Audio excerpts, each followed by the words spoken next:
Good morning students. Today is our second lecture of light. हम लोग light से related second lecture को हम समझेंगे.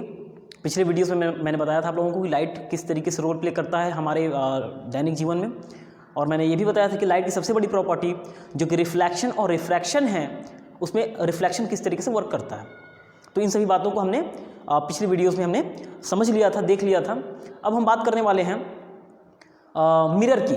इन this video we are going to read about mirror. Mirror जिसको हम कहते हैं दर्पण. मिरर, जब मिरर वर्ड जब तुम सुनते हो, जब तुम्हारे सामने आता है ये वर्ड, तो तुम्हारे दिमाग में आता होगा तुम्हारे घर का आईना, तुम्हारे घर का जो दर्पण है, तुम्हारे घर का जो मिरर है वो तुम्हारे सामने आता होगा माइंड में. अब तुम्हारे दिमाग में ये चल रहा होगा कि हम ये मिरर के बारे में क्या पढ़ने वाले हैं, अपने घर के मिरर के बारे में हम क्या पढ़ेंगे. अगर तुम खुद सोचो तो मिरर का अगर डेफिनेशन देने के बारे में अगर तुम खुद सोचो तो तुम क्या समझोगे. तुम ये समझोगे कि मिरर जिसमें हम अपना फेस देखते हैं, जिसमें हमारे इमेज बनते हैं. तो शायद तुम सही हो, बिल्कुल सही तुम सोच रहे हो. जो आप डेफिनेशन सोच रहे हैं वो लगभग सही है. आप बिल्कुल सही सोच रहे हैं कि mirror is an object in which our images are formed या image is formed. Mirror is an object in which our image is formed. ठीक है, तो ये बिल्कुल आप सही सोच रहे हैं और यही इसका डेफिनेशन भी है. और आपकी इस थिंकिंग पर मैं इसका डेफिनेशन लिख देता हूं. Mirror is an object in which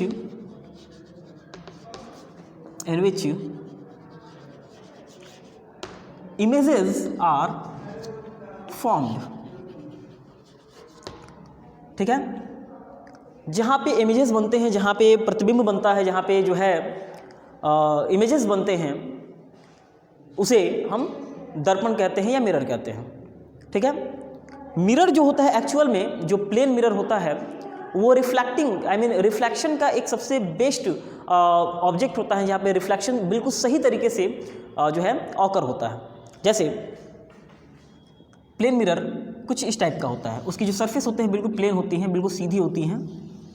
ठीक है, और यहाँ पे जब बिल्कुल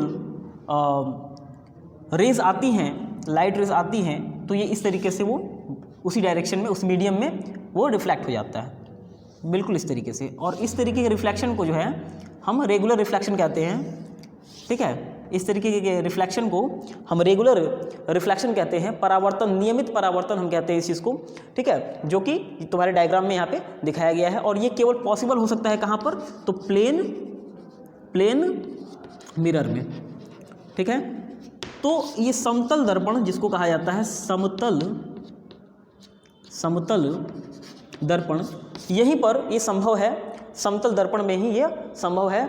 दर्पण जो था, जो आपने समझा, एन ऑब्जेक्ट, ऐसी वस्तु जहाँ पे प्रतिबिंब बनते हैं, वो दर्पण कहलाता है.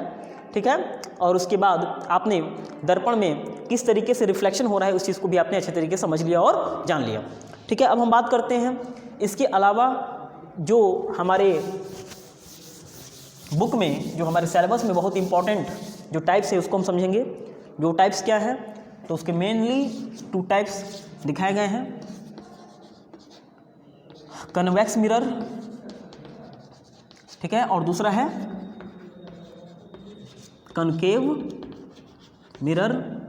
तो कन्वेक्स मिरर किस तरीके से वर्क करता है, तो कन्वेक्स मिरर को जो है हम हिंदी में कहते हैं उत्तल दर्पण, और इसे जो है कहा जाता है अवतल दर्पण. तो इन दोनों को समझना बहुत ही जो है ज़रूरी है हमारे लिए. और ये जो मैंने हिंदी में लिखा है ये आपकी मदद करेंगे इसको लंबे समय तक याद रखने के लिए. जैसे कि कन्वेक्स मिरर और कनकेव मिरर, इसके 2 टाइप्स हो गए. ठीक है, कन्वेक्स मिरर को जो है हम कहते हैं हिंदी में उत्तल दर्पण, और कनकेव मिरर को कहा जाता है अवतल दर्पण.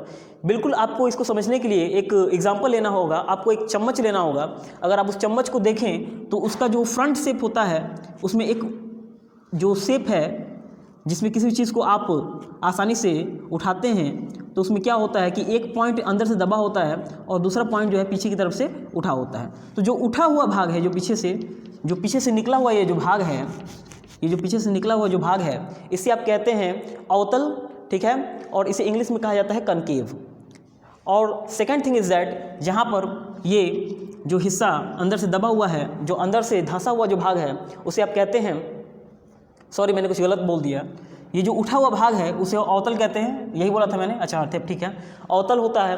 और जो अंदर से नहीं, जो अंदर से दबा हुआ भाग है, जो अंदर से दबा हुआ जो भाग होता है उसे हम अवतल कहते हैं, अवतल, उसको हम कहते हैं अवतल, और इंग्लिश में से कनकेव कहा जाता है। और कन्वेक्स जो होता है, ये उठे हुए भाग को, जिसे उत्तल कहते हैं, ये कनकेव होता है। ठीक है, अब क्लियर है, कोई डाउट नहीं है।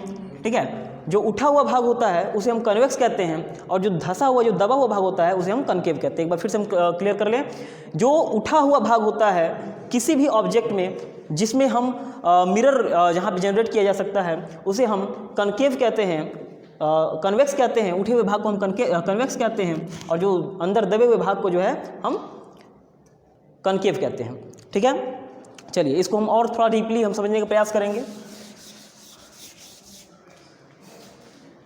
कन्वेक्स मिरर का डायग्राम कुछ इस टाइप का होता है। कन्वेक्स मिरर, इसमें जो उठा हुआ भाग है, यहाँ से कन्वेक्स मिरर जो है, ये जो उठा हुआ भाग है, यहाँ से रिफ्लेक्शन होता है, यानी कि इसकी इंटीरियर पॉइंट जो है उसे कोटिंग कर दी जाती है। और कनकेव मिरर में क्या होता है कि इसमें जो ऊपरी हिस्सा होता है, यहाँ पे कोटिंग होती है, और इसके इंटीरियर पॉइंट से रिफ्लेक्शन होता है।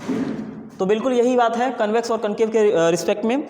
तो concave mirror is the mirror in which the process of coating is in outside, that is called concave mirror, and in which, and second mirror is that in which the process of coating is in interior point या inside, that is called convex mirror. Then this was the two types of mirror जो मैंने अभी आपको बताया। ठीक है, इसके बाद जो है आप इसका नोट्स बनाएंगे, और इसके बाद की जो प्रोसेस होगी वो हम नेक्स्ट वीडियो में देखेंगे। तब तक के लिए stay safe, that's all and thank you.